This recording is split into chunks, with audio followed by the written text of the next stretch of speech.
Hello, Dr. Relia. My name is My Pham. My short ID is 14H3363.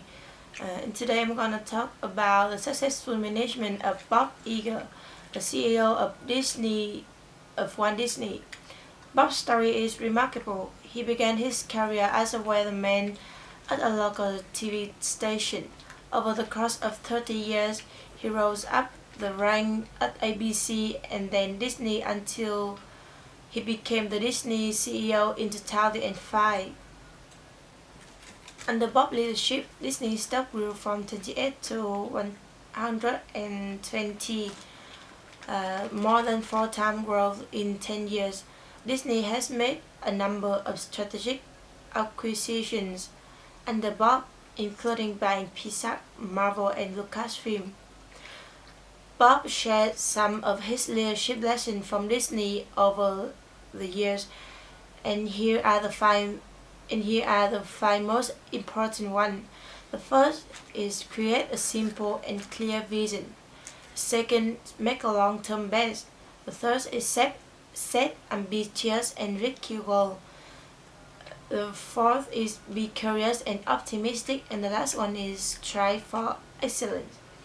In addition, Eagle messages about management are fairly consistent.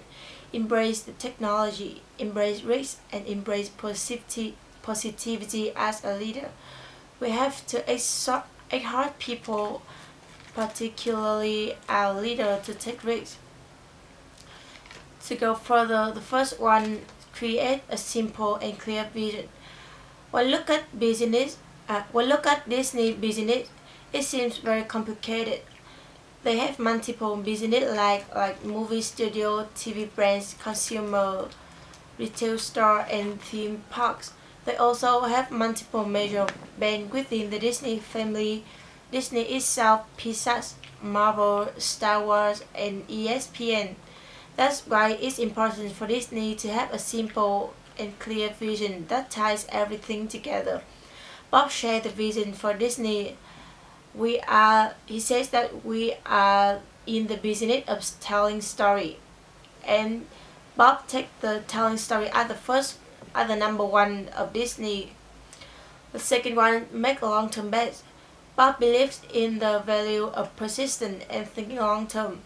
His favorite example of the value of making long-term bets is Disneyland Shanghai, which opened this spring in 2016. The third one is set ambitious and risky goal. Bob talked about how he is a big believer in taking risks. One of the things that he does regularly is take people out of the small thing that they're doing and put them onto big things. He knows that something the best, most talented people get caught up doing small things that will never be big, will never be move the needle. He encouraged his people to take a step back once in a while and ask themselves if what they're doing on is truly a big enough bet. Next is be curious and optimistic. In order to innovate and create something new, Bob said that it is important to be curious and optimistic. One of the best things that Bob seeks out in hiring is curiosity. Bob's perspective on being optimistic and resilient during times of adversity resonate a lot.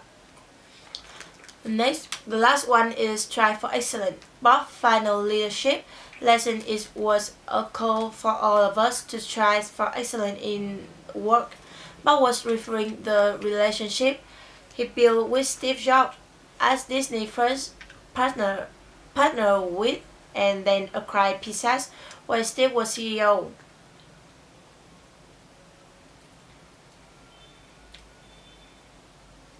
Ed Catmull, one of the founder of Pixar, wrote about how Kendall, a process called the brain trust, enabled Pixar to raise the quality of their work and produce excellent firms.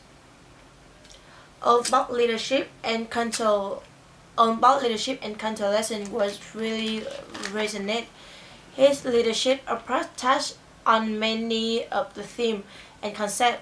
It's fascinating to see how Bob Iger has been able to create a leadership control with a company as vast and diverse in business interested at Disney. Much of credit for Disney's success has been given to the company's CEO, Bob Iger, who has become one of the most admired leaders in business.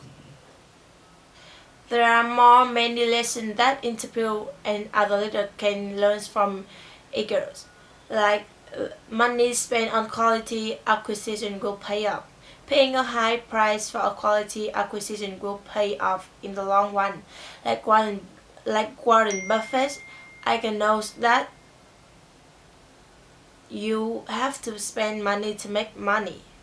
The next one, secrecy can be good for business. Almost everyone in business, almost everyone in Hollywood was shocked when Disney announced that it was purchasing Lucasfilm from George Lucas. By keeping the deal secret, Iger avoided complications such as counter offer and media scrutiny, and kept the transaction simple. Disney was able to get a valuable asset with a little or no hassle. The next one is honesty is the best policy. Iger is known for his honesty and straight dealing in an industry notorious for lying and backstabbing.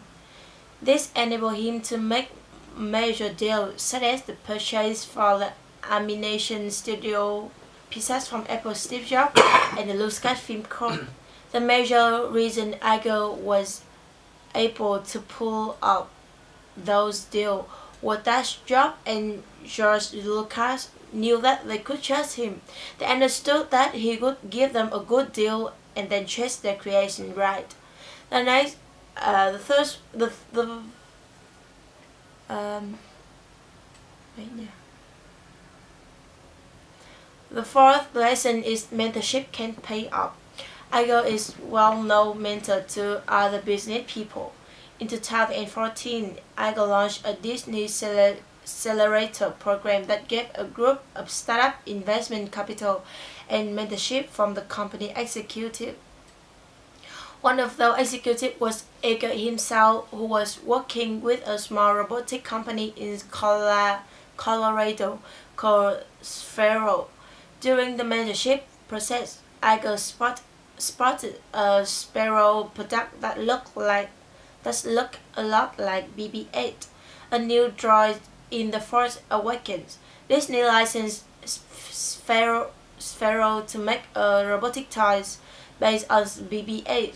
The product ended up selling to 22,000 units during its first 12 hours on the market. Next is learn to tolerate failure.